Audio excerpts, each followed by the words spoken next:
외교부 차관님, 네. 지소미아 종료 효력 정지 예. 이 결정의 과정에서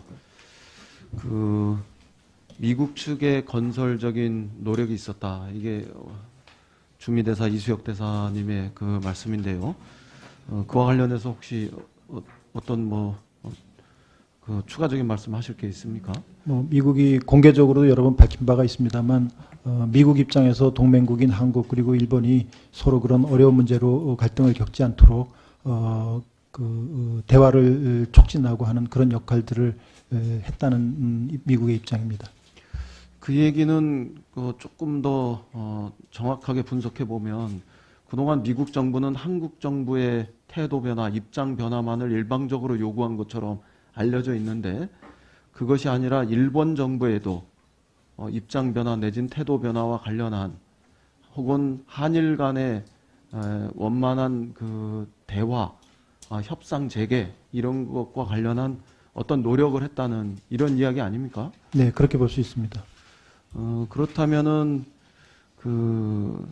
적어도 미국이 일본 정부로부터 혹은 일본 정부가 미국 정부를 향해서 주고받은 어떤 내용이 있을 거라고 봐야 되지 않겠습니까? 단지 그냥 한국 정부하고 대화해서 협상해라 혹은 그 대화하는 게 좋지 않겠냐 이런 정도만 이야기했다고 보기엔 좀 어려운 얘기 아닙니까? 네, 미일 간에 구체적으로 어떻게 얘기했는지에 대해서 저희들이 언급하는 건 적절하지 않은 것 같습니다만은 미국은 공개적으로는 자기들이 직접 중재를 하거나 중재안을 내지는 않는다 그런 입장을 가지고 있습니다. 그러나 에스퍼 장관이나 스트렐 차관보 같은 사람들이 구체적인 노력을 했고 실제로 스트렐 차관보 같은 사람은 동경에까지 가서 최종적으로 지소미아가 종료될 수 있는 시점을 앞두고 한일 간의 원만한 어떤 해결 이런 것들을 위한 구체적인 노력은 한 거 아닙니까? 네, 그렇다고 봐야 될 것 같습니다. 그것은 최소한 한국 정부를 향해서 미국 정부가 일방적인 압박을 했다. 이런 이야기를 부정할 수 있는 굉장히 중요한 출발점이었다. 저는 그렇게 생각합니다. 네, 그렇게 보셔도 될 것 같습니다. 저는 거기서 조금 더 나가서 미국이 일본을 향해서 움직였던 그 방향과 어떤 요구 이런 것들은 이후의 과정에서도 지소미아 문제가 최종적으로 해결되는 시점까지 일본이 어떤 책임을 가지고 성실하게 이행해야 하는 굉장히 중요한 레버리지일 수 있다고 생각합니다. 우리 정부가 일본하고 협상하는 과정에서도 이 문제는 꼭 필요한 문제이고요. 그 점을 외교부가 주목해서 이후 그 협상의 과정에서도 임하셨으면 좋겠다. 이렇게 좀 주문하고 싶고. 예, 명심하겠습니다. 그 다음에 당장 또 하나는 종료 유예한 거잖아요. 그렇습니다. 지소미아 효력을 종료하려고 했다가 유예한 것이기 때문에 여기서는 이제 대화가 시작될 수 있는 이런 여지가 만들어진 정도이지 여기서 모든 부분들이 완료된 것은 아니지 않습니까? 네. 그렇다면은 최근에 하루 이틀 상간에 일본이 이중 플레이 하듯이 우리 정부와의 어떤 신의성실을 저버리는 이런 행위가 지속되는 한 경우에 따라서는 저는 우리 정부가 일본 정부에게 지소미아에 입각한 정보의 제공 이런 것들을 전 유예하고 있어야 된다 이렇게 생각을 합니다. 그런 점은 어떻게 판단하십니까? 네, 그것은 지소미아 협정 자체가 정보 교환을 의무를 발생시키는 것은 아니기 때문에요. 지금 의원님 지적하신 대로 정책적 판단으로서는 있을 수 있는 방법이라고 생각합니다. 네. 그 이후에 과장급, 국장급 대화 이런 부분들이 이제 우선 재개되지 않겠습니까? 구체적으로 지금 잡혀 있나요? 구체적인 날짜는 아직 잡히지 않았습니다. 그런 과정에서 예를 들면은 반도체 산품목과 관련한 이야기라든가 화이트리스트의 복귀라든가 이런 구체적인 조치가 이루어질 때까지는 우리도 그에 상응하는 만큼의 정보 제공 이런 부분들을 유예하면서 가야 된다. 이런 점들을 전 좀 주문하고 싶습니다. 네, 유념하도록 하겠습니다. 그 다음에 통일부 장관님, 네.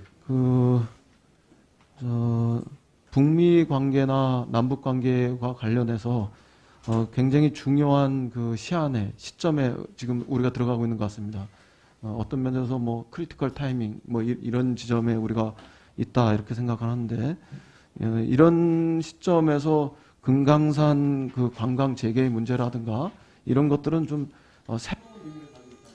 네, 도와드리세요. 그동안에 북미 그 관계의 어떤 진전 정도와 또 그런 것들을 감안하면서 남북 관계의 발전 속도라든가 혹은 금강산 재개, 개성공단의 어떤 재가동 이런 것을 보조를 맞췄던, 공조했던 이런 것과는 조금 다른 지금 시점, 지금 정세의 어떤 중요한 의미 이런 것들을 놓고 볼 때는 금강산 재개는 굉장히 중요한 문제일 것 같다 이렇게 판단합니다.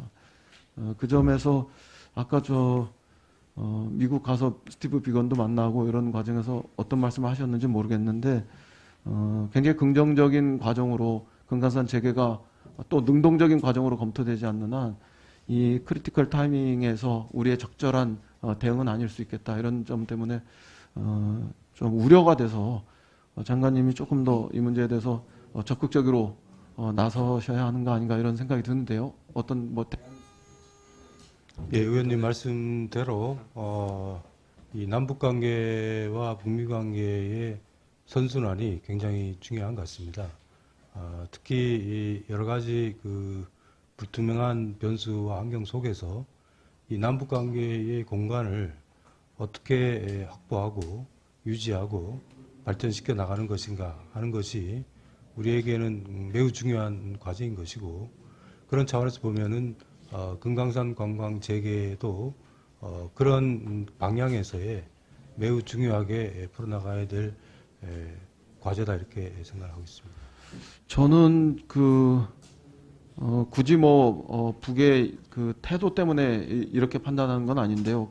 일단 북은 그럼에도 불구하고 금년 12월까지 북과 미국 간의 어떤 협상을 전개해보고 거기서 일정한 결론이 나오지 않으면, 해법이 도출되지 않으면 새로운 선택을 하겠다 이런 이야기를 했고요. 그 시한 설정으로 인해서 북이 묶이는 부분들도 분명히 있을 거라고 생각합니다. 그러나 그 반면에 미국은 시한을 설정하지 않고 핵 비핵화 협상을 계속 진행하고 있는데, 이 양자 과정에서 만약에 어떤 불일치가 생기고 서로 어긋남이 발생한다면 이거는 굉장히 한반도 평화 비핵화 국면에 있어서 중대한 상황이 조성될 수 있다 이렇게 생각합니다. 그런 점에서 미국에게 좀 더 지금 정세의 중요성 이런 것들을 강조하고 금강산이나 계속 꼭 필요한 이유들 이런 것들을 설득해 나가는 이런 것들이 훨씬 적극적으로 있어야 한다 이렇게 생각합니다. 그리고 그것이 적어도 북미 간의 어긋남, 남북 관계의 어긋남 이런 것들을 막아내는 데는 굉장히 중요한 꺽쇠 역할을 할 것이다 이렇게 생각을 합니다. 그 점을 장관께서 각별히 유념하시고 전체적인 그 국면 관리에 나서셔야 한다 이렇게 생각합니다. 딱 한 달 남았다 이렇게 보여집니다. 어떻게 보면. 예, 이번 방미 과정에서도 이 현재 시기의 중요성에 대해서는 강조를 많이 했습니다. 그런 부분들에 대해서는 충분히 의견을 교환을 했다고 생각을 합니다. 예, 이미 잘 인식하고 계시겠습니다만 절대로 방치할 시점이 아니다 지금은. 작은 해법이라도 만들고 돌파에 들어가야 된다 이런 점을 주문합니다. 네, 유념하겠습니다. 네, 수고하셨습니다.